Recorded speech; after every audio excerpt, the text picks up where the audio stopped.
తెలుగుదేశం పార్టీకి ఒక ఊహించని షాక్ ఇచ్చారు జగన్మోహన్ రెడ్డి. అంటే అధికారులను పూర్తిగా తమ వైపుకు తిప్పుకొని అన్యాయాలు చేయిస్తున్నారు, కావాలని అక్రమాలు చేయిస్తున్నారు అనేది ఆయన తాజాగా ఇచ్చిన మాస్ వార్నింగ్ వెనక అసలు కారణం అదే. అంటే ఈ మధ్యన అరెస్టులు పెరిగిపోయినాయి, దాడులు పెరిగిపోయినాయి. కాకపోతే ఇవన్నీ కూడా ఒక వ్యతిరేక సంకేతం ప్రజల నుంచి. ఆయన తాజాగా మొన్న జరిగిన ఈ మున్సిపల్ ఎన్నికలకు సంబంధించి ఒక లెక్క కూడా చెప్పుకొచ్చారు.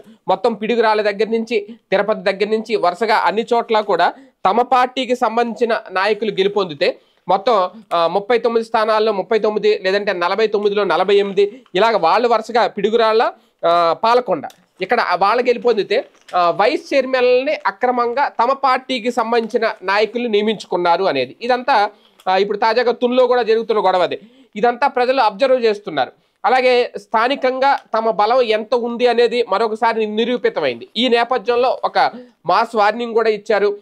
పోలీసులు అధికారుల తీరు మార్చుకోకపోతే మళ్ళీ తాము అధికారంలోకి వచ్చిన తర్వాత ఏ ఒక్కరిని విడిచిపెట్టం అనేది ఇది అతిపెద్ద మాస్ వార్నింగ్ అవుతుంది. రేపొద్దున్న తెలుగుదేశం పార్టీ దీని మీద ఎలాంటి రియాక్షన్ ఉంటుంది, ఎందుకంటే ప్రస్తుతం అధికారంలో వాళ్లే ఉన్నారు కాబట్టి ఖచ్చితంగా దీనికి కౌంటర్ యాక్షన్ అయితే చూపిస్తారు. అది ఏ స్థాయిలో ఉంటుంది అనేది చూడాల్సిన అంశం.